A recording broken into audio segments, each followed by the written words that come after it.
안녕하세요. 책 읽어주는 여친입니다.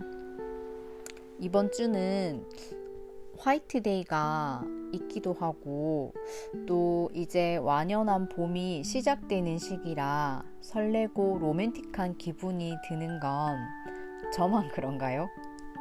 해서 오늘은 제 인생 책이기도 한 생텍쥐 베리의 어린 왕자를 읽어보려고요.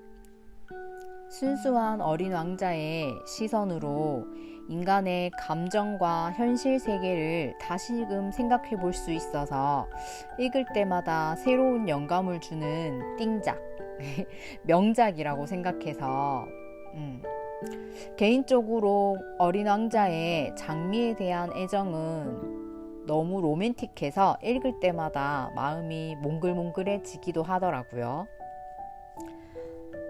너무 유명하고 많은 사람이 읽었지만 모두 다른 이야기를 전해줄 어린 왕자. 그러면 읽어보도록 하겠습니다.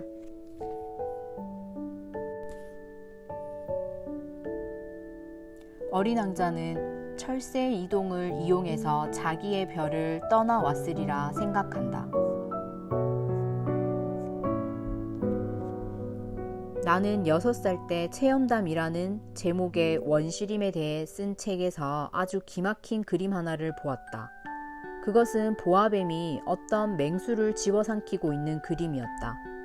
그 책에는 이렇게 쓰여 있었다. 보아뱀은 먹이를 씹지도 않고 통째로 집어삼킨다.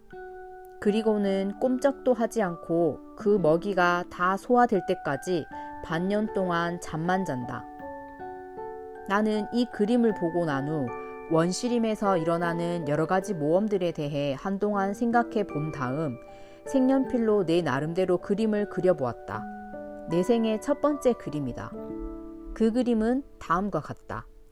나는 이 걸작품을 어른들에게 보여주면서 물었다. 내 그림이 무섭지 않나요?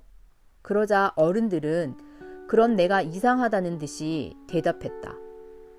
모자가 뭐가 무섭다는 거냐? 내 그림은 모자를 그린 것이 아니라 코끼리를 소화시키고 있는 보아뱀을 그린 것이다. 그래서 나는 어른들이 알아볼 수 있도록 보아뱀의 뱃속에 무엇이 있는지 그려주었다. 어른들은 그제야 내 그림을 이해했다. 어른들은 항상 설명을 해주어야 한다. 이것이 내가 두 번째로 그린 그림이다. 하지만 어른들은 내 그림을 보고 이렇게 충고했다. 속이 보였다 안 보였다 하는 보아뱀 그림 따위는 집어치우고 그것보다는 지리나 역사, 계산, 문법에 관심을 가지는 것이 좋겠구나. 그래서 나는 6살에 화가라는 멋진 직업을 포기해버렸다. 내 첫 번째와 두 번째 그림에 대한 실패 때문에 더 이상 그림을 계속 그릴 마음이 사라졌다. 어른들은 혼자서는 아무것도 하지 못한다. 늘 설명을 해주어야 하니 어린이들로서는 그 일이 여간 힘들고 맥 빠지는 일이 아닐 수 없다. 화가 되기를 포기한 나로서는 다른 직업을 선택할 수밖에 없었다. 그래서 비행기 조종하는 법을 배웠다. 세계 여기저기 안 가본 데가 없을 정도로 나는 많은 곳을 날아다녔다. 사실 지리 공부는 내게 많은 도움이 되었다. 나는 그냥 한번 보고도 중국인지 애리조나인지 단번에 구분할 수 있었다. 이런 지식은 밤에 길을 잃었을 때도 큰 쓸모가 있었다. 나는 이렇게 살아오는 동안 수없이 많은 성실한 사람들과 사귀게 되었다. 나는 오랫동안 어른들과 함께 지내면서 그들을 아주 가까이서 볼 수 있었다. 하지만 그것으로 어른에 대한 내 생각이 달라진 것은 아니었다. 좀 현명해 보이는 사람을 만나면 나는 늘 내가 가지고 다니던 내 첫 번째 그림을 보여주면서 그를 시험해 보았다. 나는 그 사람이 내 그림을 잘 이해하는지 알고 싶었던 것이다.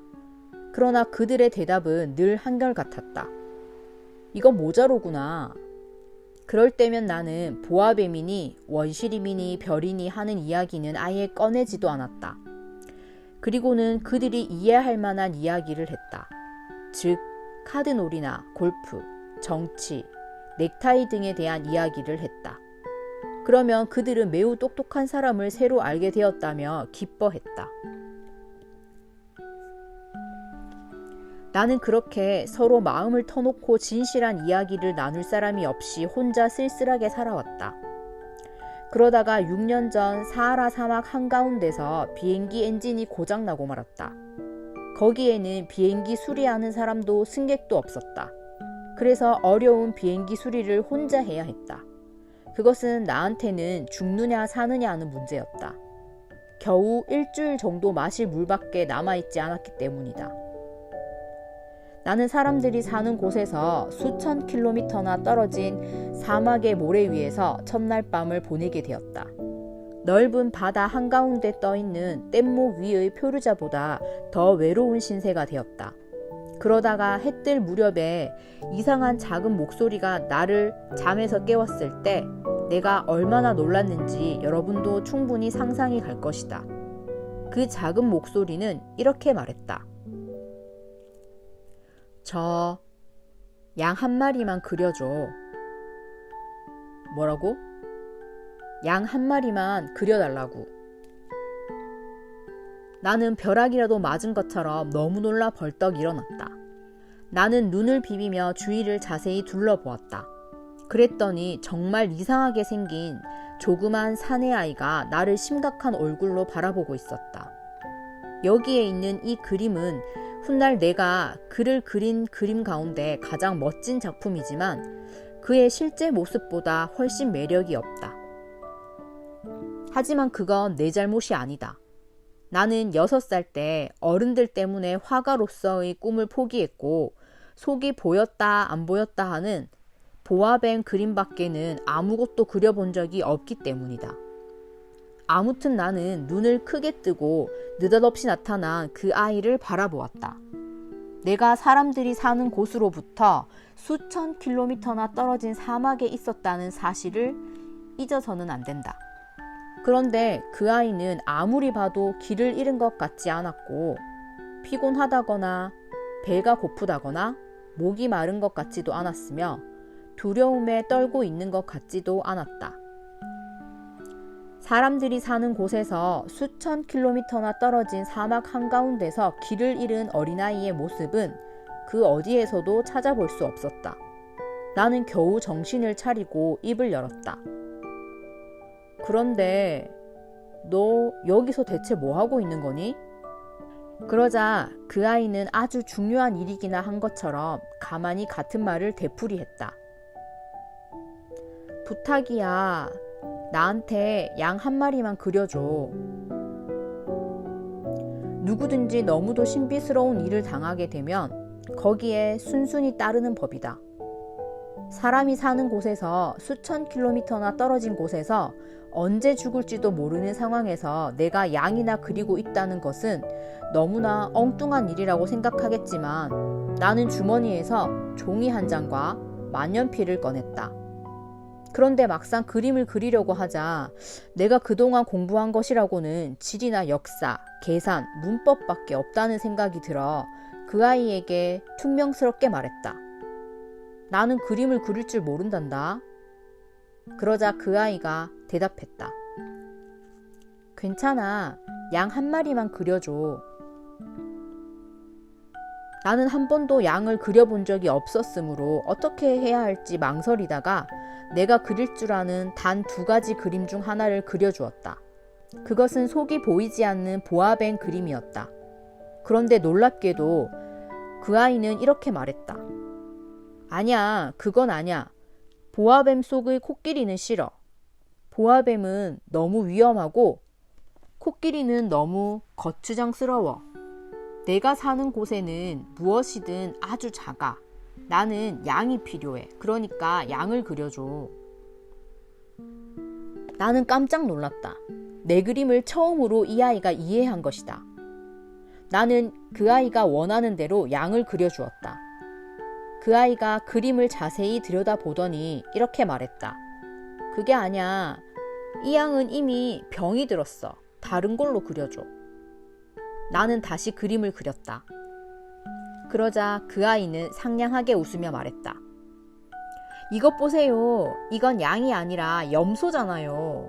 뿔이 있잖아. 그래서 나는 또다시 그렸다. 하지만 그건 역시 거절을 당했다. 이건 너무 늙었잖아. 나는 오래오래 살 수 있는 양을 갖고 싶어. 나는 고장난 비행기를 손봐야 했기 때문에 더 이상 시간을 허비할 수 없었다. 그래서 되는 대로 아무렇게나 그려서 그 아이에게 보여주며 말했다. 이건 상자야. 네가 갖고 싶어하는 양이 그 안에 들어있어. 그러자 놀랍게도 그 아이의 얼굴이 환하게 밝아졌다. 나는 너무도 뜻밖이었다. 내가 바라던 것이 바로 이거야. 이 양에게 풀을 많이 줘야 해? 왜 나한테 그걸 묻니? 내가 사는 곳은 아주 작거든. 그 정도면 충분할 거야. 내가 너에게 그려준 양은 아주 작거든. 그 아이는 고개를 숙여 그 그림을 들여다보았다. 그렇게 작지는 않은 것 같은데 벌써 잠들었네. 이렇게 해서 나는 이 어린 왕자를 알게 되었다. 어린 자가 어디에서 왔는지 알기까지는 꽤 오랜 시간이 걸렸다. 그는 내게 많은 것을 물어보았지만 정작 내가 묻는 말은 좀처럼 귀담아 듣지 않았다. 나는 그가 어쩌다가 하는 우연한 말들로 차츰 그에 대한 모든 것을 알게 되었다. 예를 들면 어린 왕자는 내 비행기를 처음 보았을 때 나에게 물었다. 이 물건은 대체 뭐야? 이건 물건이 아니야. 하늘을 날아다니는 거야. 비행기라고 해. 내 비행기야. 나는 비행기를 타고 날아다녔다는 사실을 그에게 말해주는 것이 자랑스러웠다. 그러자 어린 왕자가 소리쳤다. 뭐라고? 그럼 아저씨가 하늘에서 떨어졌어? 그래. 나는 이번에는 조금 맥없이 대답했다. 이야, 그거 참 재미있다.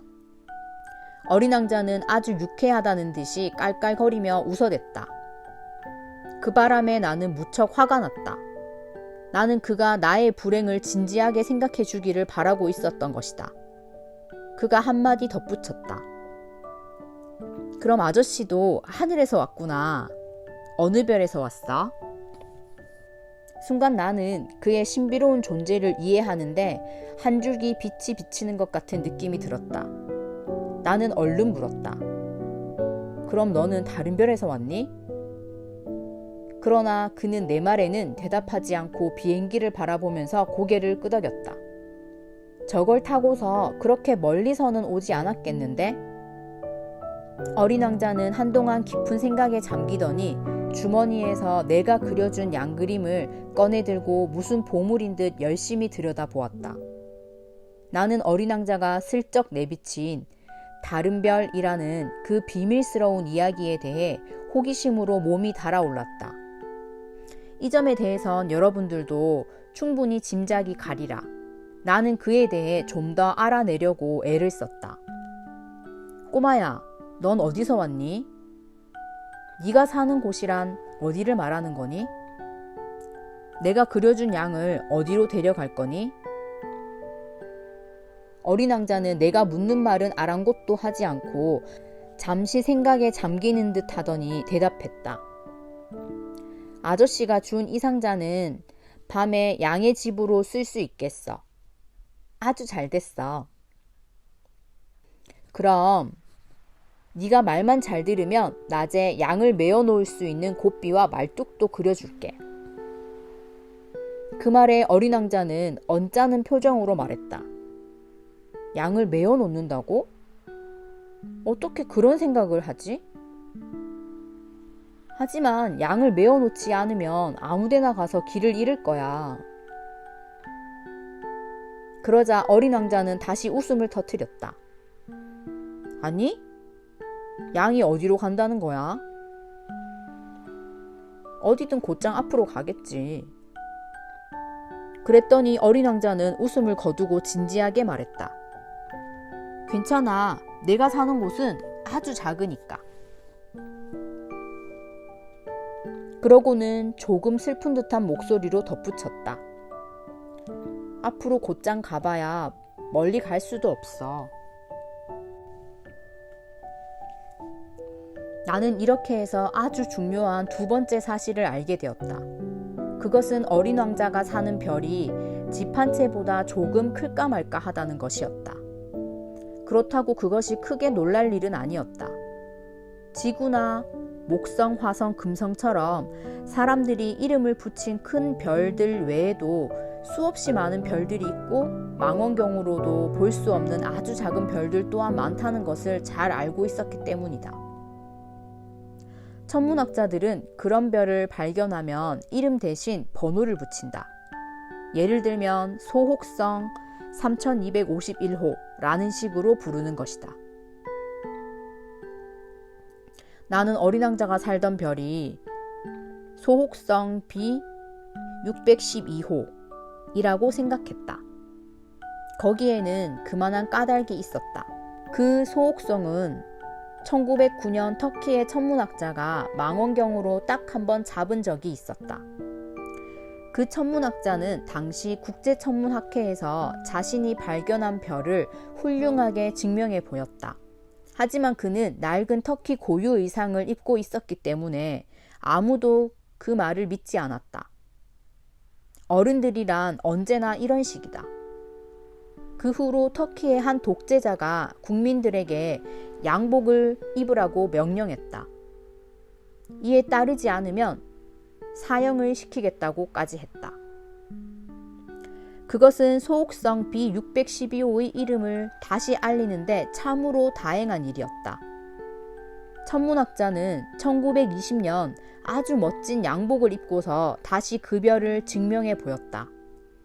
그러자 이번에는 회의에 참석한 모든 사람들이 그의 말을 믿었다. 내가 소혹성 B612호에 대해 이렇게 자세히 이야기하고 별의 번호까지 가르쳐 주는 것은 다 어른들 때문이다. 어른들은 숫자를 좋아한다. 어른들에게 새로 사귄 친구에 대해 이야기하면 그들은 가장 중요한 것에 대해서는 묻지 않는다. 그의 목소리는 어떠니? 어떤 놀이를 제일 좋아하니? 그 애는 나비 수집을 좋아하니? 이렇게 묻는 일은 결코 없다. 그 애는 몇 살이니? 형제는 몇 명이야? 몸무게는 얼마야? 그의 아버지는 돈을 얼마나 벌지? 질문들이 고작 이런 것들이다. 숫자를 통해서만 그 친구에 대해 안다고 생각하는 것이다. 창가에는 제라늄 화분이 있고 지붕에는 비둘기도 있어요. 분홍빛 벽돌로 지은 아주 예쁜 집이에요. 만약 어른들에게 이렇게 말을 하면 그들은 그 집이 어떤 집인지 상상도 못한다. 10만 프랑짜리 집을 봤어요. 그제야 어른들은 정말 멋진 집이로구나 하고 감탄하는 것이다. 어린 왕자는 매우 아름답고 웃음 또한 아주 멋지지. 그는 양을 갖고 싶어 했어. 그것은 실제로 그가 이 세상에 있었다는 증거야. 누군가가 양을 가지고 싶어 한다면 그건 그가 이 세상에 있다는 증거야.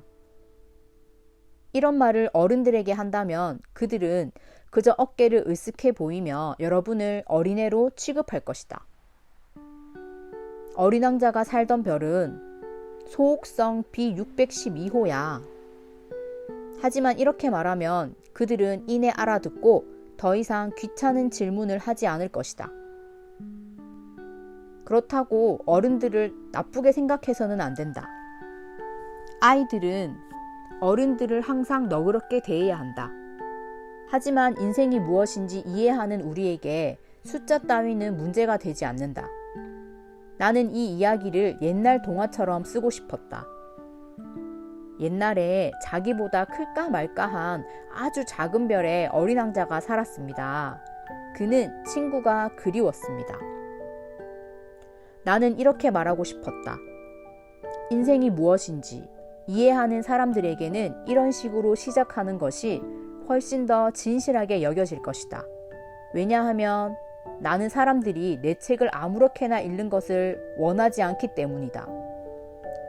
나는 어린 왕자와의 추억을 이야기하면서 너무 큰 슬픔을 느낀다. 내 친구 어린 왕자가 양을 데리고 떠난 지도 벌써 6년이 지났다. 내가 여기에서 어린 왕자 이야기를 하려는 것은 그를 잊지 않기 위해서다. 친구를 잊어버린다는 건 슬픈 일이기 때문이다. 누구나 다 친구를 갖는 것은 아니다.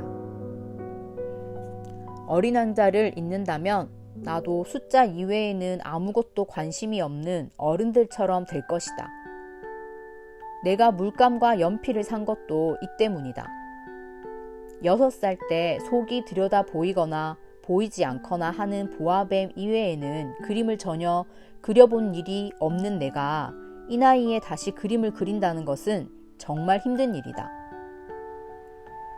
물론 되도록이면 어린 왕자의 모습과 가장 비슷하게 그려보도록 노력하겠지만 제대로 그려낼 수 있을지 자신은 없다. 어떤 그림은 그런대로 괜찮은데 어떤 그림은 어린 왕자와 전혀 닮지 않았다. 키도 그림마다 조금씩 틀리다. 어떤 것은 키가 너무 크고 어떤 것은 또 너무 작다. 어린 왕자의 옷 색깔 또한 정확하게 그렸는지 자신이 없다. 그래서 나는 대강 그럴듯하게 그려놓았다. 그러다가 중요한 부분을 잘못 그리게 될지도 모르겠다. 하지만 그것은 용서해 주어야 한다. 내 친구는 자신에 대해서 아무런 설명도 해준 일이 없기 때문이다.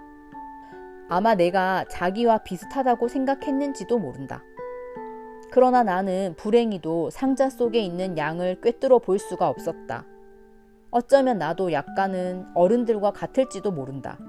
아마 나도 늙었나 보다.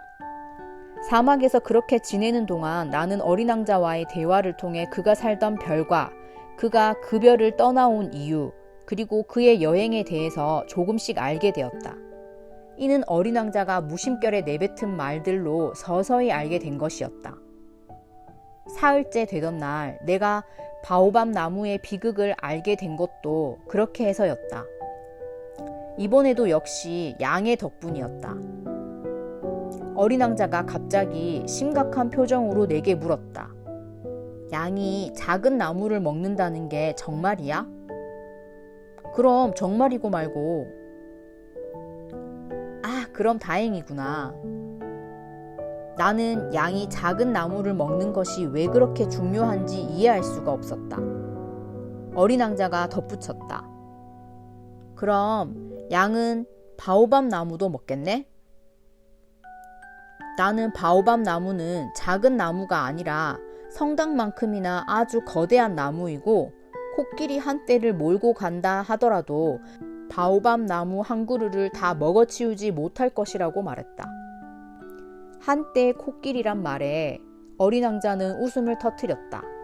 하하, 코끼리들은 내 별에 데려간다면 포개어 놓아야겠구나.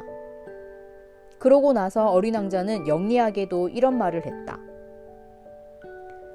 바오밥 나무도 크기 전에는 아주 작은 나무였지? 그야 물론이지. 그런데 왜 양이 어린 바오밥 나무를 먹어야 된다는 거야? 아, 참, 그것도 몰라? 어린 왕자는 너무도 당연한 걸 물어본다는 듯이 말했다. 그래서 나는 혼자 이 문제를 푸느라 한참 궁리를 해야만 했다. 어린 왕자가 사는 별에도 다른 별들과 마찬가지로 좋은 풀들과 나쁜 풀들이 있었다. 그러니까 좋은 풀의 좋은 씨앗, 나쁜 풀에 나쁜 씨앗이 있는 것이다. 그러나 이 씨앗들은 눈에 보이지 않는다. 그것들은 땅속 깊숙한 곳에 잠들어 있다가 그중 하나가 잠에서 깨어나고 싶어지면 기지개를 켜고 햇빛을 향해 예쁘고 조그마한 싹을 살며시 내민다. 그것이 무나 장미의 싹이라면 마음대로 자라게 내버려 두어도 되지만 그것이 만약 나쁜 풀의 싹이라면 눈에 보이는 대로 뽑아버려야 한다. 그런데 어린 왕자의 별에는 무서운 씨앗이 있었다. 그것은 바로 바오밥 나무의 씨앗이었다. 그 별의 땅에는 온통 바오밥 나무 씨앗 투성이었다. 바오밥 나무는 조금만 늦게 손을 쓰면 영영 제거할 수 없게 된다. 그 나무는 별 전체를 온통 차지할 뿐만 아니라 뿌리로 별에 구멍을 내버린다. 그래서 별은 작은데 바오밥 나무가 너무 많으면 별은 마침내 산산조각이 나버리는 것이다. 어린 왕자가 나중에 내게 말했다. 아침에 세수를 하고 나면 별도 마찬가지로 정성스레 가꿔줘야 해. 바오밥 나무가 어느 정도 자라서 장미와 구별할 수 있을 정도가 되면 꾸준히 신경 써서 바오밥 나무를 뽑아줘야 하거든. 그건 하나의 규칙이야. 바오밥 나무가 조그마할 때는 장미와 아주 비슷해서 구별할 수 없어. 그것은 아주 귀찮긴 하지만 쉬운 일이기도 해. 어린 왕자는 지구에 살고 있는 어린이들이 이런 사정을 이해하기 쉽도록 예쁜 그림 하나를 그려보라고 했다. 언젠가 아이들이 여행을 할 때 이것이 도움이 될 거야. 그때 해야 할 일을 나중으로 미루는 것이 때로는 괜찮을 수도 있겠지만 바오밥 나무의 경우에는 그랬다가 틀림없이 큰일을 당하게 돼. 난 게으름뱅이가 살 수 있는 어떤 별을 알고 있는데 그 게으름뱅이는 바오밥 나무 세 그루를 소홀히 내버려 두었다가 그래서 나는 어린 왕자가 가르쳐 주는 대로 그 별을 그렸다. 나는 누구를 가르치듯이 말하는 것을 싫어하지만 사람들에게 바오밥 나무가 얼마나 위험한지 잘 알려져 있지도 않을 뿐더러 또 소행성에서 길을 잃고 헤매는 사람이 겪게 될 위험이 너무나 크기 때문에 나는 난생 처음으로 그런 체면을 버리고 이렇게 말하려 한다. 여러분, 바오밥 나무를 조심하십시오. 내가 이처럼 정성껏 이 그림을 그리는 것은 내 친구들에게 바오밥 나무가 얼마나 위험한지를 알려주기 위해서다. 나와 마찬가지로 그들 또한 오래전부터 자신도 모르는 사이에 이 위험에 둘러싸여 있었던 것이다. 그러므로 나의 교훈은 그럴 만한 가치가 있다. 여러분은 아마 이렇게 생각할 것이다. 왜 이 책에는 바오밥 나무 그림보다 훌륭한 그림이 없는 걸까? 그 대답은 아주 간단하다. 물론 다른 그림들도 그렇게 그리려고 노력했지만 뜻대로 되지 않은 것뿐이다. 아마도 이 그림을 그릴 때는 바오밥 나무가 위험하다고 느꼈기 때문에 아주 절박한 마음으로 나도 모르게 평소보다 더 열심히 그렸기 때문일 것이다. 아, 어린 왕자여. 너의 쓸쓸하고도 슬픈 생활을 나는 이렇게 해서 조금씩 알게 되었다. 참으로 오랫동안 너는 해질녘 풍경을 바라보며 외로운 마음을 달랬던 것이다. 위안이라고는 그것밖에 없었던 것이다. 나흘째 되는 날 아침, 어린 왕자가 이렇게 말할 때 그 새로운 사실을 알게 되었다. 나는 해질 무렵이 정말 좋아. 우리 해지는 걸 보러 가자. 하지만 조금 더 기다려야 해. 뭘 더 기다려?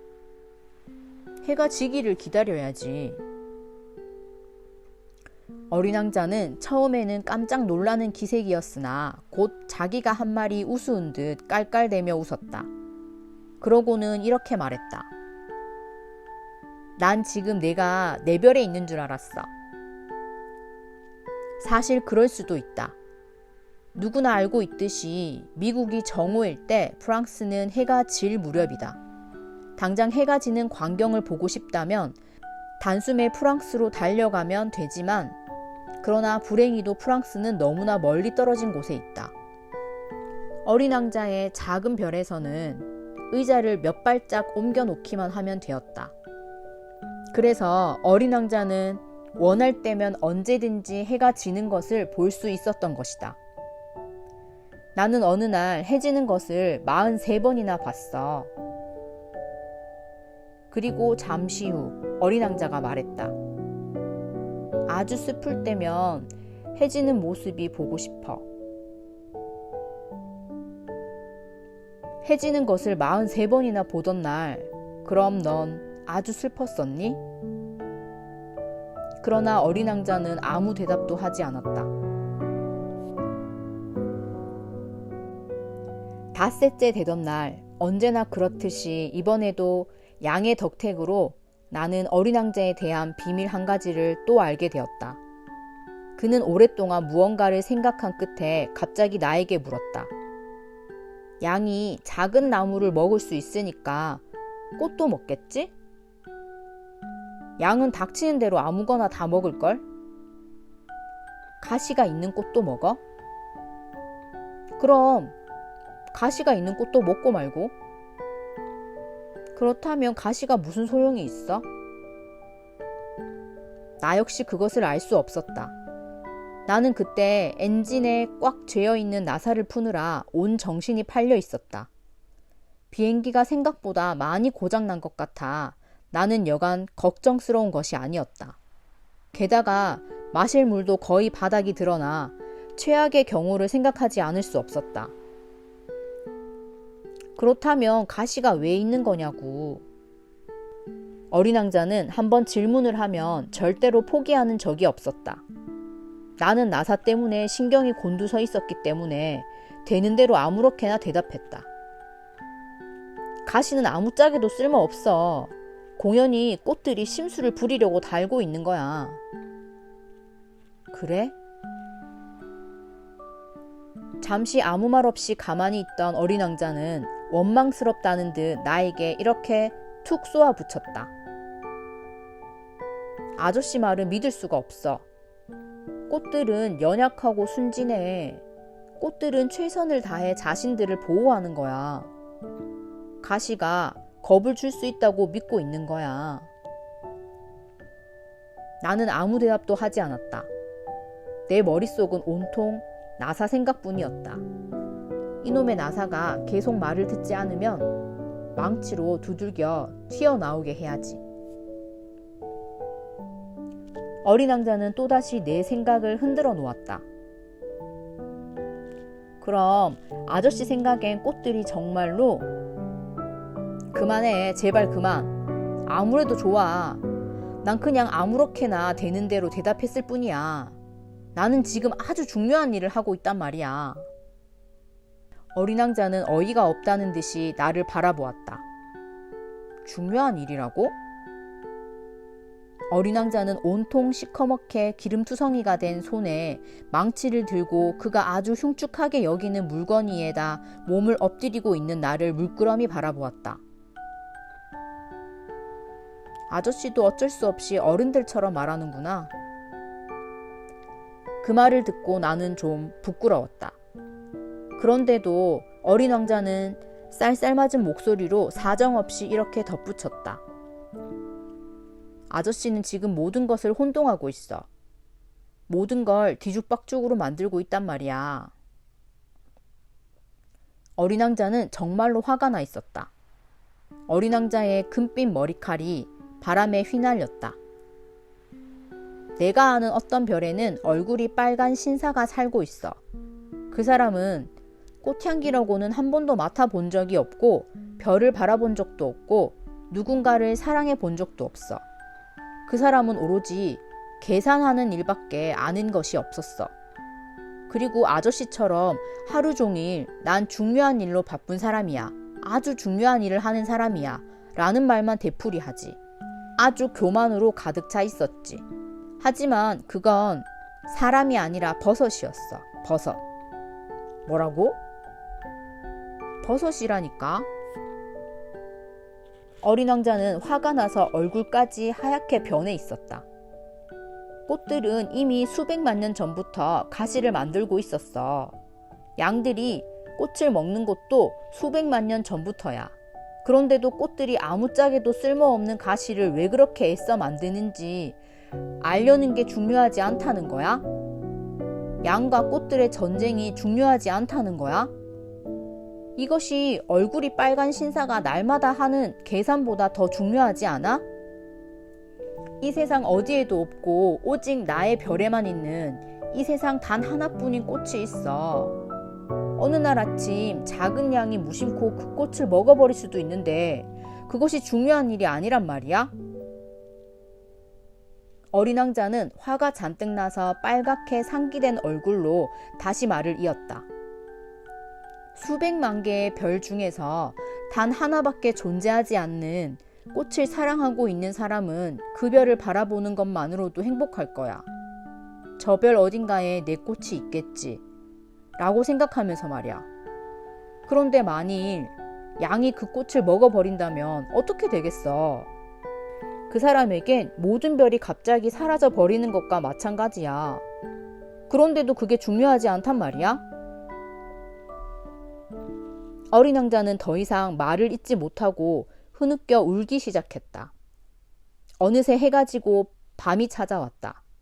나는 비행기를 고치느라 들고 있던 연장을 놓아버렸다. 나에게는 이제 망치도 나사도 갈증과 죽음도 전혀 중요하지 않았다. 어떤 별 위에 내가 살고 있는 이 지구 위에 위로해 주어야 할 어린 왕자가 있었던 것이다. 나는 어린 왕자를 두 팔로 부드럽게 껴안고 가만히 흔들며 말했다. 네가 사랑하는 꽃은 이제 위험하지 않아. 그러니까 울지 마. 양이 꽃을 먹지 못하게 굴레를 그려줄게. 그리고 네 꽃 주위엔 단단한 울타리도 그려줄게. 그리고 나는 더 이상 무슨 말을 해야 좋을지 알 수 없었다. 내가 너무 서투르다는 생각이 들었다. 내가 어떻게 해야 어린 왕자를 감동시키고 그의 마음을 사로잡을 수 있을지 알 수 없었다. 눈물의 나라는 정말 신비로운 것이다. 나는 얼마 되지 않아 그 꽃에 대해 더 자세히 알게 되었다. 어린 왕자의 별에는 전부터 꽃잎이 한 겹밖에 없는 아주 소박한 꽃들이 있었다. 그 꽃들은 자리를 많이 차지하지도 않았고 아무도 귀찮게 하지 않았다. 그 꽃들은 아침이면 풀 속에서 피어올랐다가 저녁이면 살며시 지곤 했다. 그러던 어느 날 그 꽃은 어디서 날라왔는지 모르는 씨앗에서 싹이 튼 것이다. 어린 왕자는 여느 싹들과는 다른 그 싹을 주의 깊게 살펴보았다. 어쩌면 그것은 새로운 종류의 바오밥 나무인지도 모르기 때문이다. 그러나 그 조그마한 나무는 이내 더 이상 자라지 않고 꽃봉오리를 맺었다. 탐스럽고 커다란 꽃봉오리가 맺히는 것을 지켜보고 있던 어린 왕자는 거기에서 곧 어떤 기적이 일어날 것만 같았다. 하지만 그 꽃은 초록빛 방에 숨어 더 아름다워지기 위하여 계속 준비하고 있었다. 꽃은 세심하게 빛깔을 고르고 천천히 옷을 입고 꽃잎 하나하나 정성을 들여 다듬고 있었다. 그 꽃은 개 양귀비꽃처럼 아무렇게나 나타나기 싫었다. 자신의 아름다움이 가장 눈부시게 빛날 때 나타나고 싶었던 것이다. 아, 정말 멋을 많이 내는 꽃이었다. 그 신비로운 몸단장은 며칠이고 계속되었다. 그러던 어느 날 아침, 해가 막 떠오르는 시간에 꽃은 마침내 모습을 드러냈다. 그렇듯이 정성 들여 치장한 그 꽃은 하품을 하면서 말했다. 아, 방금 잠에서 깼어요. 미안해요. 내 꽃잎이 온통 헝클어져 있네요. 어린 왕자는 그 꽃을 보고 감탄하지 않을 수 없었다. 당신은 정말 아름답군요. 그렇죠? 난 햇님과 같은 시간에 태어났답니다. 꽃이 상냥하게 대답했다. 어린 왕자는 그 꽃이 그리 겸손하지 못하다는 것을 알아챘다. 하지만 그 꽃은 너무도 아름다웠다. 아침 식사할 시간이군요. 제 생각을 좀 해주시겠어요? 그때 꽃이 말했다. 잠시 어리둥절해진 어린 왕자는 곧 신선한 물이 담긴 물뿌리개를 가지고 와 그 꽃에게 물을 주었다. 이렇게 그 꽃은 태어나자마자 까다로운 허영심으로 어린 왕자를 괴롭히기 시작했다. 어느 날 꽃은 자기가 가지고 있는 4개의 가시에 대해 어린 왕자에게 이렇게 말하기도 했다. 날카로운 발톱을 가진 호랑이가 와도 난 끄떡 없어요. 내 별엔 호랑이가 없어요. 그리고 호랑이는 풀을 먹지 않아요. 어린 왕자가 설명했다. 난 풀이 아니에요. 꽃은 상냥하게 대답했다. 미안해요. 저는 호랑이 따위는 하나도 무섭지 않지만 바람은 아주 질색이랍니다. 바람막이를 해주지 않겠어요? 어린 왕자는 생각했다. 바람이 질색이라니. 식물로서는 정말 안 된 일이군. 더구나 이 꽃은 아주 까다로운걸? 저녁에는 덮개를 씌워주세요. 당신이 살고 있는 이별은 정말 춥군요. 내가 살던 곳은... 그러나 꽃은 말을 계속하지 못했다. 사실 그 꽃은 어린 왕자의 별의 씨앗으로 왔기 때문에 다른 세상에 대해서는 아는 것이 있을 리 없었다. 이렇게 속이 들여다 보이는 거짓말을 하려다가 들킨 것이 부끄러워진 꽃은 괜히 두세 번 헛기침을 했다. 바람막이는 어떻게 됐어요? 그것을 찾으려 가려는데 당신이 계속 말을 걸었잖아요. 그러자 꽃은 억지로 기침을 해댔다. 어린 왕자는 미안한 마음이 들기도 했다. 그리하여 어린 왕자는 꽃을 좋아하는 마음이 생겼음에도 불구하고 시간이 지나면서 꽃을 믿지 못하게 되었다. 꽃이 아무렇게나 내뱉는 말들을 심각하게 받아들인 어린 왕자는 몹시 불행해졌다. 어느 날 어린 왕자는 내게 속마음을 털어놓았다. 그 꽃이 하는 말을 귀담아 듣지 말아야 했어. 꽃이 하는 말은 절대로 들어선 안 돼. 그냥 바라보고 향기만 맡으면 그만인데. 내 꽃은 내 별을 온통 향기롭게 해주었지만 나는 그것을 즐길 줄 몰랐어. 꽃이 가시 이야기를 했을 때 기분 나쁘게 생각하지 말고 가엽게 여겼어야 하는 건데. 어린 왕자는 계속해서 말을 이어갔다. 나는 그때 아무것도 이해하지 못했던 거야. 그 꽃이 하는 말이 아니라 행동을 보고 판단했어야 했어. 그 꽃은 나에게 향기를 주었고 내 마음을 밝게 해주었는데 그렇게 도망치는 게 아니었어. 그 애처로운 투정에는 따뜻한 사랑이 숨어 있다는 걸 눈치챘어야 하는 건데. 꽃들이란 정말 모순 덩어리야. 하지만 그때 나는 너무 어려서 그 꽃을 사랑할 줄 몰랐던 거야. 나는 어린 왕자가 철새들의 이동을 이용해서 그의 별을 떠나왔으리라 생각했다. 그러던 날 아침, 어린 왕자는 자기 별을 깨끗이 청소했다. 그 별에는 불을 뿜어내는 2개의 화산이 있는데 그는 그 화산들도 정성스럽게 청소했다. 이 화산들 덕분에 어린 왕자는 항상 따뜻한 아침을 먹을 수 있었다. 아침 식사를 준비할 때 물을 끓이거나 음식을 데우는데 아주 편리했다. 하지만 그 별에는 잠자는 화산도 하나 있었다. 어린 왕자의 말처럼 언제 어떻게 될지는 알 수 없는 노릇이었다. 그래서 어린 왕자는 불이 꺼진 화산도 청소했다. 화산들은 청소만 잘해주면 규칙적으로 조용히 연기를 뿜어낼 뿐이다. 화산의 폭발은 마치 벽난로의 불길과 같다. 물론 지구에서는 사람이 화산에 비해 너무 작아서 화산을 청소할 수 없다. 그래서 사람들이 화산 때문에 많은 곤란을 겪고 있는 것이다. 어린 왕자는 조금은 서글픈 심정으로 바오밥 나무의 마지막 싹들도 뽑아버렸다. 그는 다시는 돌아오지 못할 것이라고 생각했던 것이다.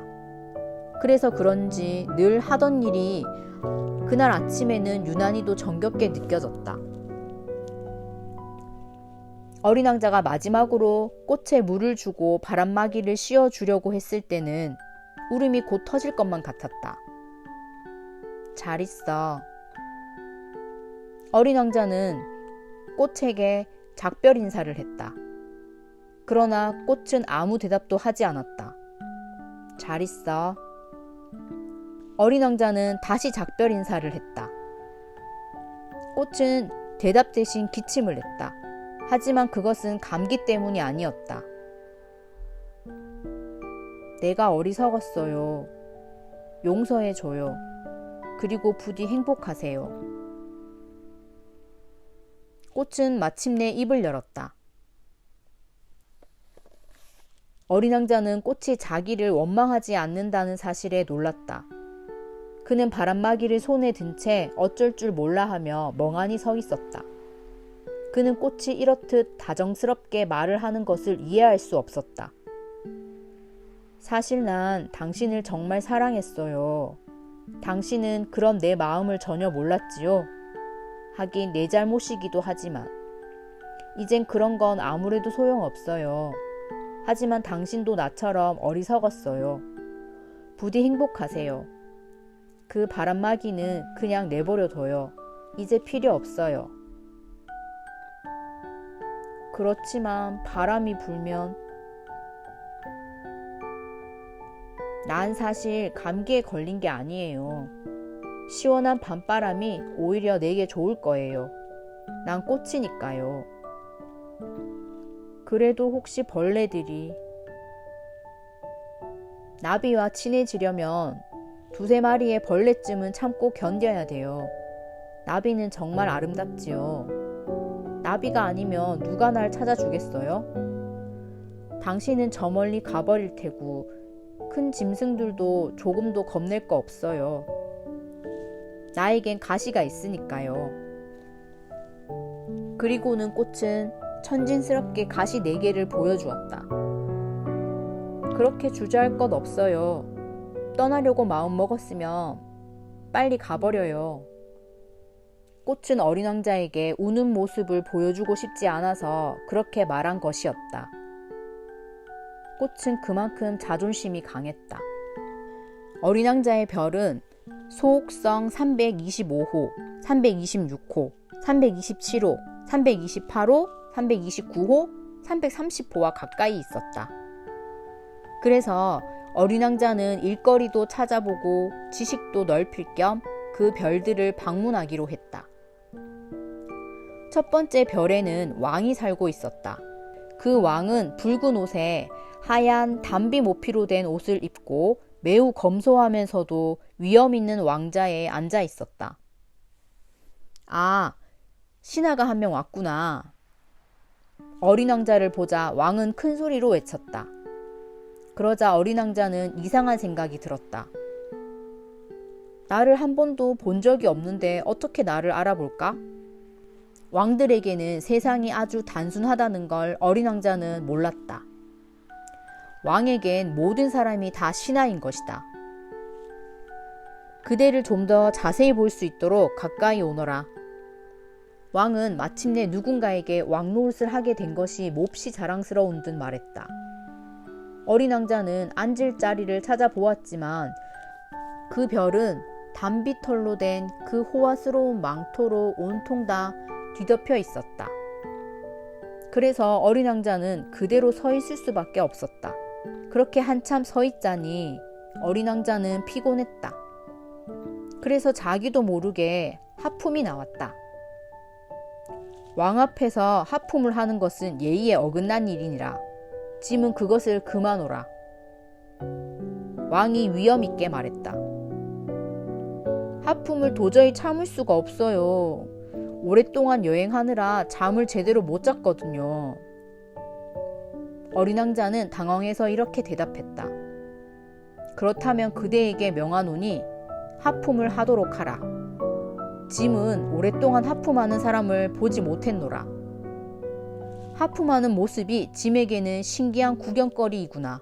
자, 다시 하품을 하거라. 이것은 명령이니라. 왕이 말했다. 그렇게 말씀하시니 겁이 나서 하품이 나오지 않아요. 어린 왕자가 얼굴을 붉히며 말했다. 그렇다면 짐이 명하노니 어떤 때는 하품을 하고 어떤 때는. 왕은 성급하게 얼버무렸다. 기분이 언짢아진 것 같았다. 왜냐하면 왕은 자신의 권위가 존중되기를 바라고 있었기 때문이다. 그래서 자기가 내린 명령에 복종하지 않는 자는 용서하지 않는다. 왕은 자신이 모든 권한을 가진 사람이라고 여겼다. 하지만 그 왕은 인품이 좋았기 때문에 이치에 맞는 명령을 내렸다. 만약 짐이 어떤 장군에게 물새로 변하라고 명령했는데 장군이 그 명령에 따르지 않았다면 그것은 장군의 잘못이 아니라 짐의 잘못이니라. 왕은 늘 이렇게 말했다. 앉아도 되나요? 어린 왕자가 조심스럽게 물었다. 짐은 그대에게 앉기를 명하노라. 왕은 흰 담비 망토 자락을 위엄있게 걷어 올리며 말했다. 어린 왕자는 한 가지 궁금증이 생겼다. 왕이 살고 있는 이 별은 아주 작은데 왕은 도대체 무엇을 다스리는 걸까? 폐하, 한 가지 여쭤봐도 될까요? 그대에게 명하노니 질문을 하도록 해라. 폐하, 폐하께서는 도대체 무엇을 다스리시나요? 모든 것을 다스린다. 왕은 아주 간단하게 대답했다. 모든 것을요? 왕은 위엄있게 자기가 사는 별과 다른 별들, 그리고 떠돌이 별들을 가리켰다. 저 모든 것을 다스린다고요? 어린 왕자가 물었다. 그렇다. 왕은 비단 자기 별뿐만 아니라 전 우주를 다스린다는 것이었다. 그럼 저 많은 별들이 폐하에게 복종하나요? 물론이니라. 별들은 짐의 명령에 즉각 복종하노라. 짐을 거역하는 것은 결코 용서하지 않노라. 왕이 위엄 있는 목소리로 말했다. 어린 왕자는 왕의 막강한 권력에 감탄했다. 한편으로는 부러운 마음도 들었다. 만약 자기에게도 그런 권력이 있다면 의자를 옮길 필요도 없이 해지는 풍경을 하루에 44번이 아니라 72번, 아니 100번까지도, 아니 200번이라도 볼 수 있을 터였다. 그러자 어린 왕자는 떠나온 작은 별이 그리워졌다. 그는 용기를 내어 왕에게 부탁했다. 저는 해지는 것을 보고 싶어요. 제 소원을 들어주세요. 해가 지도록 명령해 주세요. 짐이 어떤 장군에게 나비처럼 이 꽃에서 저 꽃으로 날아다니라든지 한 편의 비극작품을 쓰라고 한다든지 혹은 물새로 변하라고 했을 때 그 장군이 명령에 복종하지 않는다면 그 잘못이 누구에게 있는 것인가? 그야 폐하의 잘못이지요. 어린 왕자는 단호하게 대답했다. 그렇다. 누구에게나 그가 할 수 있는 것을 요구해야 하는 것이니라. 권위란 첫째, 합리적이어야 한다. 만약 짐이 백성에게 바다에 몸을 던지라고 명령한다면 그들은 반란을 일으킬 것이다. 내가 명령을 요구할 권리가 있는 것은 내 명령이 합리적이기 때문이다. 그러면 제 소원은 들어줄 수 없으신가요? 한 번 한 질문은 절대로 잊어버리지 않는 어린 왕자가 다시 물었다. 그대는 해지는 광경을 보게 될 것이다. 짐이 그것을 명하겠노라. 하지만 짐의 다스리는 방법에 따라 그 조건이 갖추어지기를 기다리도록 하라. 그때가 언제지요? 어린 왕자가 물었다. 어디 보자. 그때는 오늘 저녁 7시 40분이니라. 그대는 짐의 명령이 얼마나 잘 지켜지는지 보게 될 것이니라. 왕은 커다란 달력을 들춰보며 대답했다. 어린 왕자는 하품이 나왔다. 해가 지는 것을 보지 못하는 것이 못내 아쉬웠다. 게다가 점점 지루해졌다. 이곳에서 제가 할 일은 아무것도 없군요. 그러니 저는 다시 여행이나 해야겠어요. 어린 왕자가 말했다. 떠나지 말라. 짐은 그대를 대신으로 명령할 것이다. 그러니 여기서 머물도록 하라. 신하를 갖게 된 것이 무척이나 자랑스러웠던 왕이 말했다. 무슨 대신이요? 글쎄, 법무 대신이니라. 하지만 여기에는 재판받을 사람이 아무도 없는데요? 그거야 알 수 없지. 짐은 아직 나의 왕국을 다 돌아보지 않았다. 보시다시피 짐은 너무 늙었고 마차를 둘 자리도 없고 그렇다고 걸어 다니자니 너무 피곤한 일이로다. 그렇지만 전 벌써 다 둘러봤는걸요? 어린 왕자는 허리를 굽혀 별의 저쪽을 한번 힐끗 바라보며 말했다. 저쪽에도 아무도 없는데요? 그럼 그대는 네 자신을 재판하라. 그것이 가장 어려운 일이니라. 다른 사람을 재판하는 것보다 자기 자신을 재판하는 것이 훨씬 더 어려운 일이로다. 그대가 자신을 공정하게 재판할 수 있다면 그대는 정말 현명한 사람이니라. 제 자신을 재판하는 것이라면 굳이 이곳이 아니라도 할 수 있어요. 꼭 여기에 살 필요는 없어요. 어린 왕자가 대답했다. 에헴. 이별 어딘가에 늙은 쥐 한 마리가 살고 있는 게 분명하다. 밤이면 쥐 소리가 들리니라. 그대는 그 늙은 쥐를 재판하거라. 때로는 그 쥐를 사형에 처하라. 그렇게 되면 쥐의 생명은 그대에게 달려 있는 것이다. 하지만 그때마다 특사를 내려 그 쥐를 살려주도록 하라. 왜냐면 단 한 마리밖에 없는 까닭이니라. 왕이 말했다. 저는 사형 선고를 내리는 것이 싫습니다. 그러니 아무래도 이곳을 떠나야겠어요. 어린 왕자가 대답했다. 안 돼! 가지 말라! 왕이 말했다. 어린 왕자는 떠날 준비가 다 되었으나 늙은 왕을 섭섭하게 하고 싶지는 않았다. 폐하의 명령에 복종하길 바라신다면 제가 당장 한 명령을 내려주세요. 이를테면 1분 안에 이곳을 떠나라고 명령하실 수도 있잖아요. 지금이 바로 그때인 것 같아요.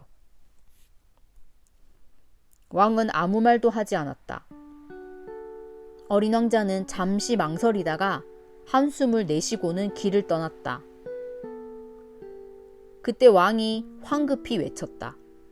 짐은 그대를 대사로 임명하노라. 그는 잔뜩 위엄을 부리고 있었다. 어른들은 정말 이상해.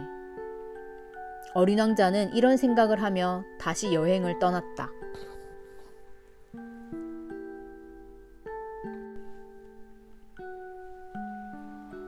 어린 왕자가 찾아간 두 번째 별은 허영심 많은 사람이 살고 있었다.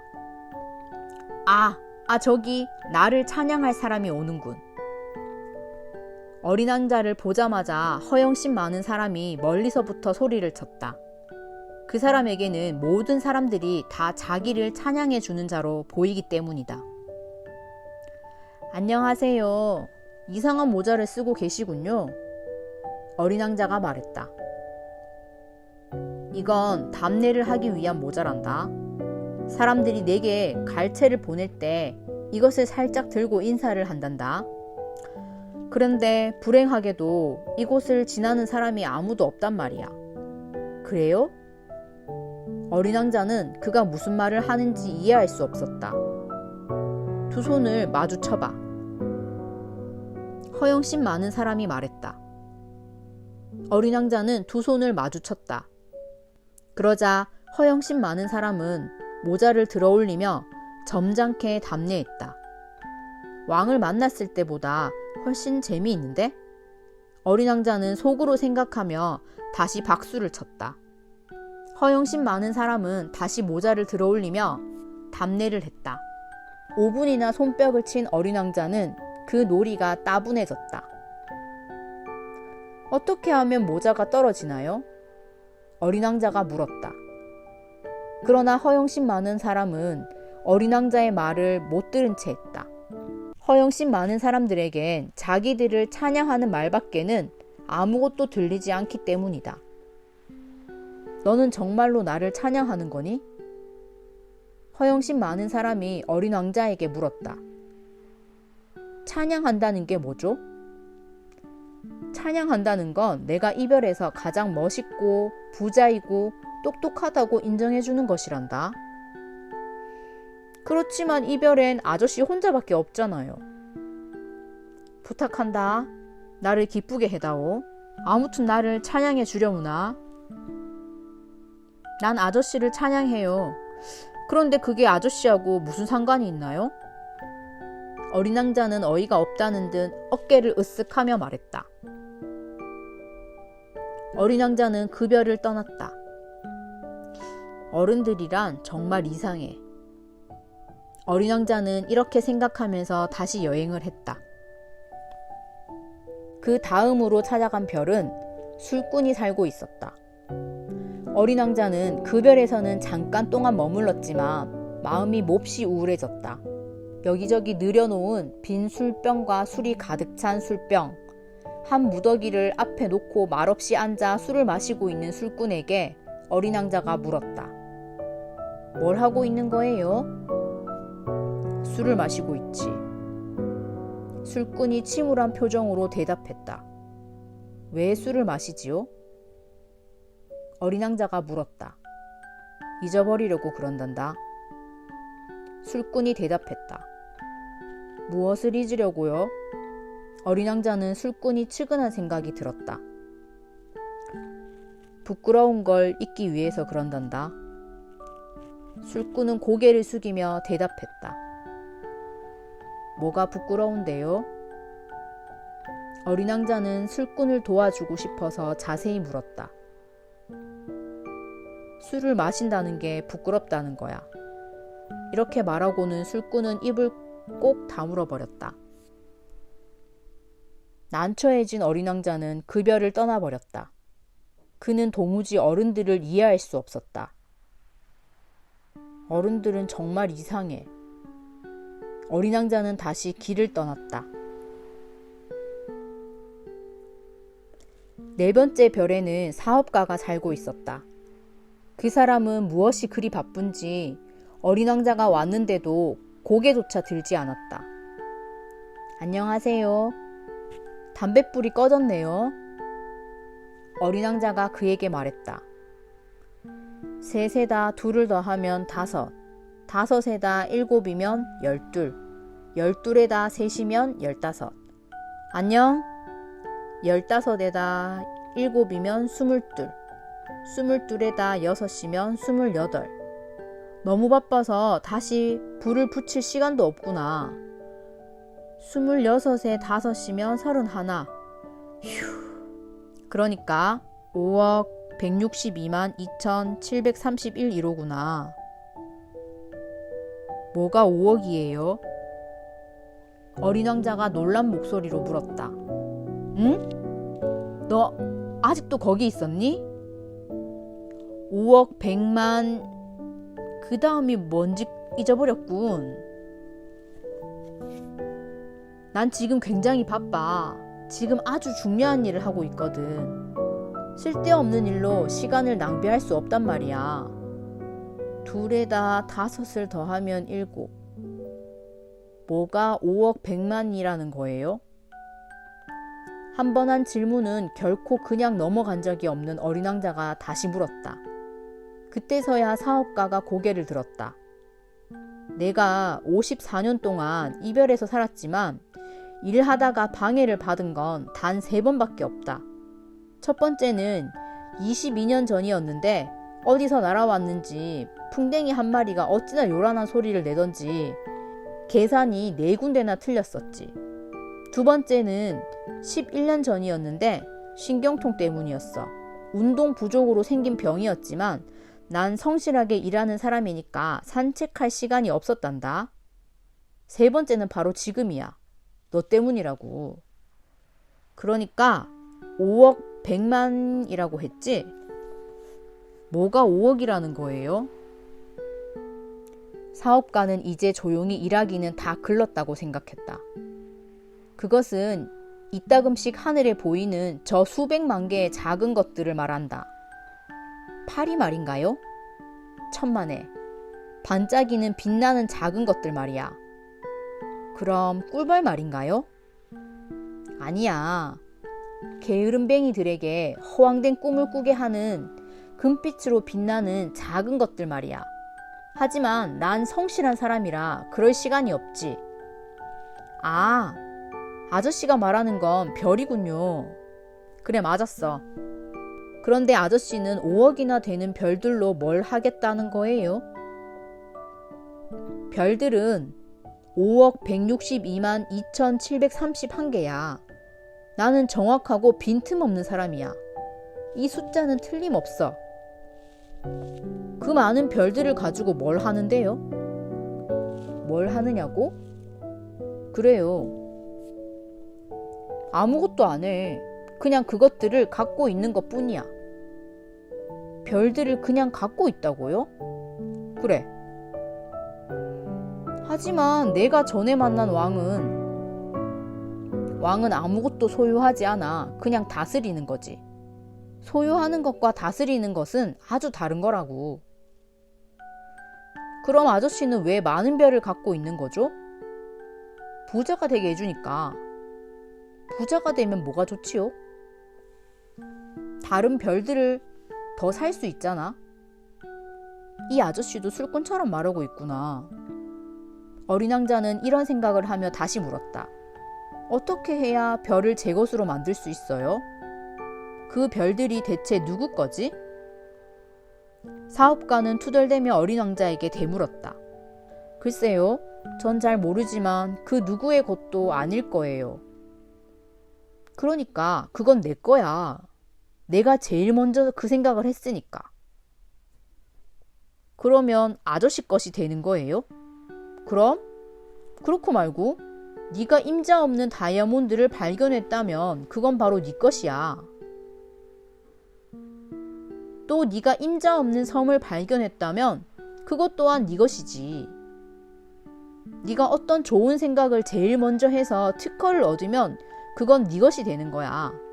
그러니까 내가 이 많은 별들을 갖고 있는 거란다. 나보다 먼저 별을 갖겠다고 생각한 사람은 아무도 없었으니까. 정말 그렇군요. 그런데 아저씨는 저 별들을 가지고 뭘 하는 거죠? 어린 왕자가 물었다. 그것들을 관리하는 거지. 별을 세고 또 세는 거야. 힘든 일이긴 하지만 그 일은 중요하고 또 난 성실한 사람이거든. 사업가가 자랑스럽게 말했다. 하지만 어린 왕자는 만족스럽지 않았다. 저는요, 목도리가 있으면 그것을 목에 두르고 다녀요. 그리고 꽃이 있으면 꺾어 가지고 다니지요. 하지만 아저씨는 그 별들을 딸 수가 없잖아요. 그건 그렇지. 하지만 은행에 맡길 수는 있어. 그게 무슨 말이에요? 그건 네 별의 숫자를 조그만 종이에 적어서 그 종이를 서랍에 놓고 자물쇠로 잠가버리면 그만이야. 그게 다예요? 그래, 그것만으로도 충분해. 어린 왕자는 생각했다. 이 아저씨의 얘기가 꽤나 시적이긴 하지만 그리 중요한 일은 아닌 것 같아. 어린 왕자는 중요한 일에 대해 어른들과는 아주 다른 생각을 가지고 있었다. 저에게는 꽃 한 송이가 있는데 매일 물을 줘요. 3개의 화산도 가지고 있는데 일주일에 한 번씩 청소를 해줘요. 불이 꺼진 화산도 마찬가지예요. 언제 어떻게 될지 알 수 없는 노릇이니까요. 그렇게 하는 것이 내가 갖고 있는 꽃이나 화산에게는 도움이 되는 일이지요. 그런데 아저씨는 별들에게 별로 도움이 안 될 것 같아요. 사업가는 무슨 말을 하려고 입을 열었지만 마땅히 대답할 말이 없었다. 그래서 어린 왕자는 그 별을 떠나버렸다. 어른들이란 예외가 없어. 모두가 정말 이상해. 어린 왕자는 이렇게 속으로 중얼거리며 다시 여행을 시작했다. 5번째 별은 아주 이상했다. 그 별은 어린 왕자가 지금까지 본 별 중에서 가장 작았다. 그곳에는 가로등 하나와 가로등을 켜는 사람 하나가 겨우 서 있을 자리밖에 없었다. 어린 왕자는 집도 없고 사람도 없는 이 별에 도대체 가로등과 가로등 켜는 사람이 무슨 소용이 있는지 도무지 이해할 수가 없었다. 그는 이렇게 생각했다.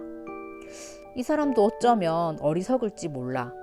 그래도 왕이나 허영심 많은 사람, 사업가, 술꾼보다는 낫겠지.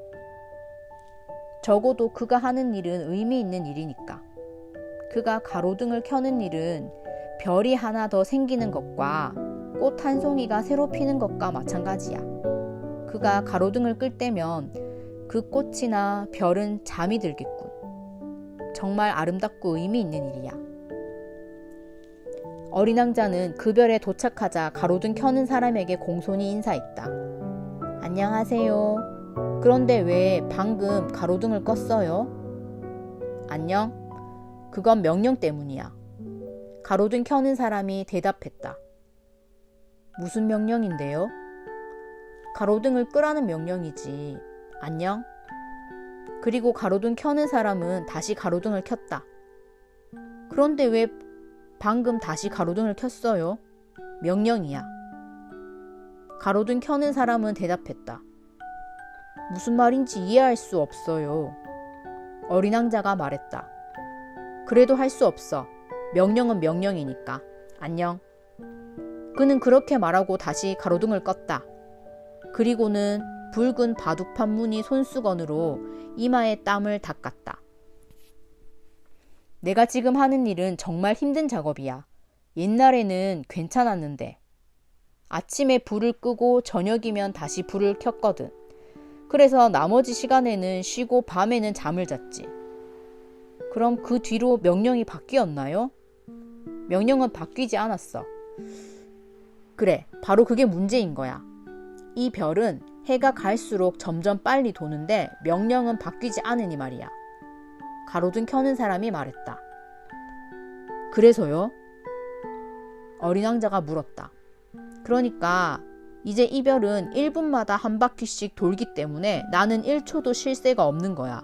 나는 1분마다 한 번씩 불을 켰다 껐다 해야 하니까. 정말 이상하군요. 이 별에선 하루가 1분이라니 말이에요. 조금도 이상할 것 없어. 우리가 이렇게 이야기하는 동안 벌써 한 달이 지나갔어. 가로등 켜는 사람이 말했다. 한 달이요? 그래. 30분이 지났으니 한 달이지. 안녕. 그리고는 다시 가로등을 켰다. 어린 왕자는 가로등 켜는 사람을 바라보았다. 명령에 이토록 충실한 그가 좋아졌다. 어린 왕자는 의자를 옮겨가며 해지는 모습을 보던 지난 날이 생각났다. 그러자 가로등 켜는 사람을 도와주고 싶어졌다. 저 아저씨가 쉬고 싶을 때 쉴 수 있는 방법이 있는데요. 그래, 나는 늘 쉬고 싶단다. 어린 왕자는 말을 이었다. 아저씨 별은 아주 작으니까 3발짝만 옮겨도 한 바퀴 다 돌 수 있네요. 그러니까 언제든 계속 해를 보려면 아저씨는 그냥 천천히 걷기만 하세요. 쉬고 싶을 때는 걸으면 되는 거예요. 그러면 아저씨가 원하는 만큼 낮 시간이 계속될 거예요. 그건 내게 별로 도움이 안 되는구나. 내가 원하는 것은 잠을 자는 거야. 가로등 켜는 사람이 말했다. 그렇다면 안 됐군요. 어린 왕자가 말했다. 그래, 하는 수 없지. 안녕. 그는 가로등을 껐다. 어린 왕자는 여행을 계속하면서 생각했다. 저 아저씨는 왕이나 허영심 많은 사람, 술꾼, 사업가 같은 사람들에게 멸시를 받을 거야. 하지만 내가 보기엔 어리석은 사람은 이 아저씨뿐이야. 그건 아마 자기 일이 아닌 다른 사람의 일에 열심이기 때문이지. 어린 왕자는 뭔가 아쉬운 듯 한숨을 내쉬며 이런 생각도 했다. 내가 친구로 삼고 싶은 사람은 저 아저씨뿐인데 하지만 별이 너무 작아서 두 사람이 있을 만한 자리가 없어. 어린 왕자가 그 별을 떠나면서 가장 서운해했던 것은 24시간 동안 4440번이나 해가 지는 것을 볼 수 있기 때문이었다. 이것은 어린 왕자가 차마 고백하지 못했던 것이다. 어린 왕자가 찾아간 6번째 별은 막 떠나온 별보다 10배나 컸다. 이 별에는 아주 큰 책을 여러 권 쓰고 있는 노신사가 살고 있었다. 오, 탐험가 한 사람이 오는군. 노신사는 어린 왕자를 보고 큰 소리로 외쳤다. 어린 왕자는 책상 위에 걸터 앉아 가쁜 숨을 몰아쉬고 있었다. 그는 벌써 길고 긴 여행을 했던 것이다. 너는 어디서 오는 거냐? 노신사가 어린 왕자에게 물었다. 이 두꺼운 책은 뭐예요? 여기서 뭘 하세요? 어린 왕자가 물었다. 나는 지리학자란다. 노신사가 말했다. 지리학자가 무슨 일을 하는 사람인가요? 지리학자란 바다와 강, 도시와 산, 그리고 사막이 어디에 있는지 조사하는 사람을 말한단다. 그거 참 재미있겠는데요? 그거야말로 정말 직업다운 직업이군요. 그리고는 지리학자의 별을 한번 둘러보았다. 그 별은 어린 왕자가 지금까지 본 별 중 가장 장엄하고 아름다운 별이었다. 할아버지 별은 정말 아름답군요. 그런데 이곳에 바다도 있나요? 그런 건 모른다. 지리학자가 말했다. 그래요? 그럼 산은요? 어린 왕자는 실망했다. 그것도 모르겠다. 그것도 몰라. 지리학자가 말했다. 그럼 도시나 강이나 사막은요? 그것도 모른단다. 지리학자가 말했다. 하지만 할아버진 지리학자라면서요. 그래, 네 말대로 난 지리학자지 탐험가가 아니야. 도시나 강, 산과 바다, 그리고 사막 따위에 수를 세러 다니는 건 지리학자가 하는 일이 아니야. 그런 일들은 탐험가들이 하는 거야. 하지만 내겐 탐험가가 턱없이 부족하단다. 지리학자는 중요한 일이 많기 때문에 한가롭게 여기저기 돌아다닐 시간이 없어. 자기 서재에서 탐험가를 만나는 거지. 그들에게 여러 가지 질문을 하고 그들의 이야기를 기록하는 거야. 그 중에서 흥미로운 것이 있으면 지리학자는 그 탐험가가 양심적인 사람인지 조사를 한단다. 그건 왜요? 만약 탐험가가 거짓말을 하면 지리책을 작성하는데 큰 혼동이 생긴단다. 또 탐험가가 술을 많이 마시는지도 조사한단다. 그건 또 왜요? 어린 왕자가 물었다. 왜냐하면 술에 잔뜩 취한 사람에게는 모든 게 둘로 보이거든. 그러면 지리학자는 하나밖에 없는 산을 둘로 기록할 수도 있잖니? 그럼 내가 알고 있는 어떤 사람도 나쁜 탐험가가 될 수 있겠네요? 그럴 수도 있겠지. 그래서 지리학자는 탐험가의 인품이 좋아 보이면 그가 발견한 것들을 조사하는 거야. 직접 가기도 하나요? 아니, 그렇진 않아. 그건 너무 번잡스러운 일이거든. 그 대신 탐험가에게 증거물을 제시하라고 요구하지. 예를 들어 탐험가가 아주 큰 산을 발견했다면 큰 돌멩이를 몇 개 가져오라고 하는 거야. 지리학자는 갑자기 흥분해서 어린 왕자에게 물었다. 그런데 넌 어디서 왔니? 아주 멀리에서 왔지? 넌 탐험가야. 그렇지? 네 별에 대해서 자세히 얘기해 주렴. 그러더니 지리학자는 노트를 펴고 연필을 깎기 시작했다. 지리학자는 탐험가의 이야기를 우선 연필로 적어 놓았다가 그가 증거를 가져오면 잉크로 다시 적었다. 자, 시작해 볼까? 지리학자가 기대에 찬 얼굴로 말했다. 글쎄요, 제가 살고 있던 별은 별로 흥미로울 게 없어요. 게다가 아주 작은 별이에요. 화산이 3개 있는데 2개는 불을 내뿜고 하나는 잠만 자고 있어요. 하지만 언제 어떻게 될지 알 수 없죠. 그렇지, 그거야 알 수 없는 노릇이지. 지리학자가 말했다. 꽃도 한 송이 있어요. 꽃 같은 건 기록하지 않아. 왜요? 그게 제일 예쁜데요? 꽃은 원래 덧없는 존재야. 덧없다는 게 무슨 뜻이죠? 지리책은 모든 책들 중에서 가장 소중한 책이야. 또한 지리책은 절대로 시대에 뒤떨어져서는 안 돼. 그래서 우리 학자들은 영원히 변하지 않는 것들만 기록한단다. 예를 들어 산과 바다 같은 경우지. 산의 위치가 바뀌거나 바닷물이 말라버리는 것은 아주 드문 일이거든. 하지만 불 꺼진 화산이 다시 살아날 수도 있잖아요. 참, 그런데 덧없다는 게 무슨 뜻이지요? 어린 왕자가 지리학자의 말을 가로막았다. 화산이 꺼졌건 불을 내뿜 건 마찬가지야. 우리에게 중요한 건 바로 산이야. 산은 변하지 않거든. 지리학자가 말했다. 그런데 더 덥다는 게 뭐냐니까요? 한 번 한 질문은 절대로 그냥 넘어가는 법이 없는 어린 왕자가 다시 물었다. 그것은 머지않아 사라져 버린다는 뜻이야. 그럼 내 꽃이 머지않아 곧 사라진다는 뜻인가요? 그렇단다. 어린 왕자는 생각했다. 내 꽃이 덧없이 사라진단 말이야? 게다가 세상으로부터 자신을 보호할 무기라고는 겨우 가시 4개뿐인데 난 그런 꽃을 별에 혼자 두고 왔어. 어린 왕자는 혼자 두고 온 그 꽃을 생각하며 별을 떠나온 것을 처음으로 후회했다. 그러나 그는 다시 용기를 냈다. 이번에는 어느 별을 여행하는 것이 좋을까요? 지구라는 별에 가보거라. 그 별에 대한 평판이 매우 좋더구나. 지리학자가 대답했다. 그리하여 어린 왕자는 멀리 혼자 있는 꽃을 생각하며 길을 떠났다. 이렇게 해서 어린 왕자가 7번째로 찾아간 별이 지구였다. 지구는 그저 그런 보통 별이 아니었다. 그 별에는 111명의 왕이 있고 7,000명의 지리학자, 90만 명의 사업가, 750만 명의 술꾼, 3억 1,100만 명의 허영심 많은 사람들이 있었다. 그러니까 지구는 약 20억이나 되는 어른들이 살고 있었다.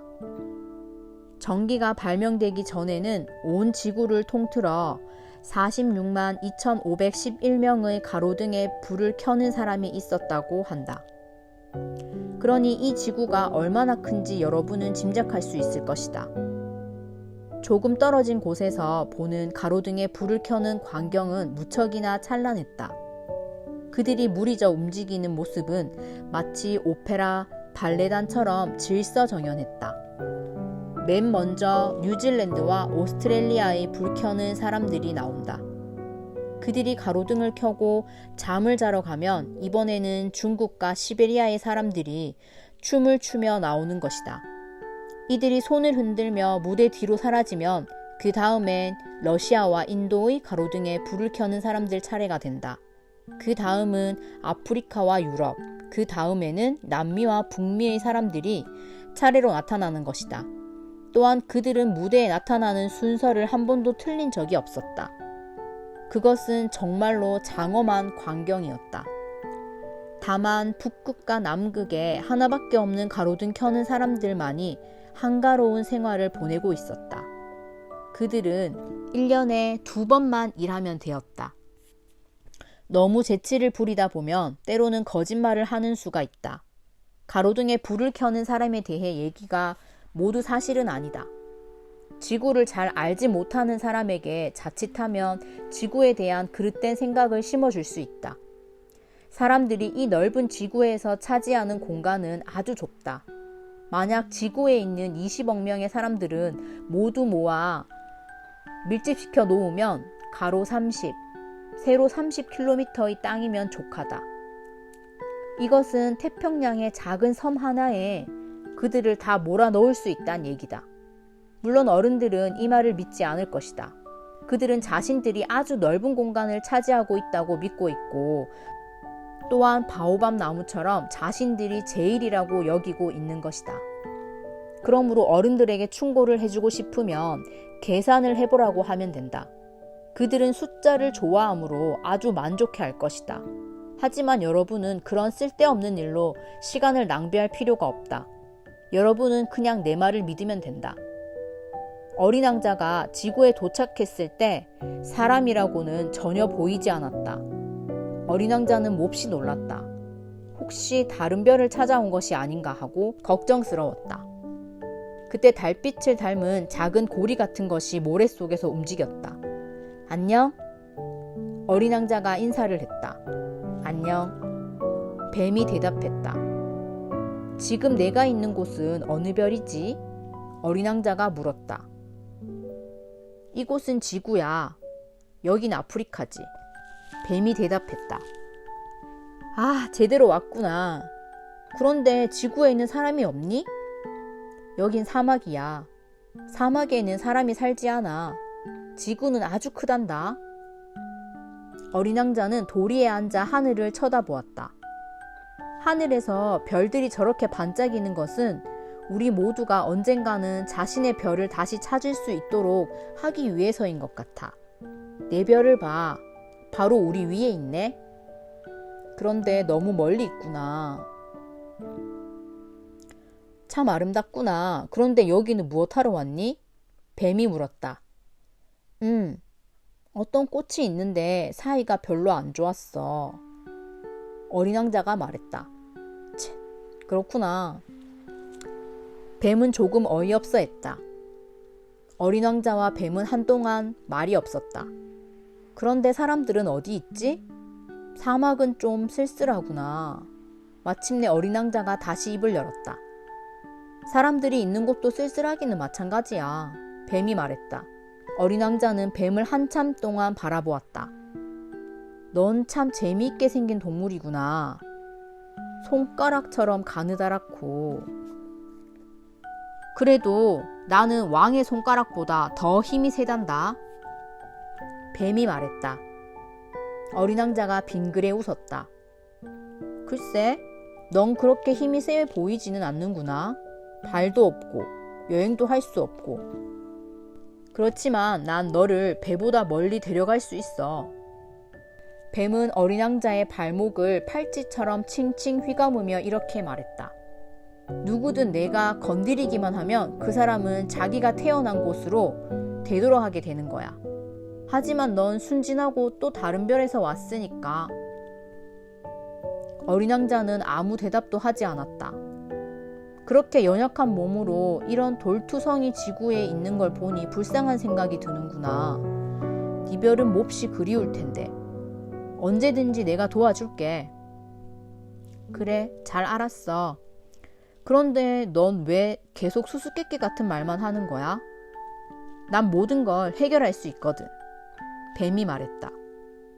그리고 그들은 아무 말도 하지 않았다.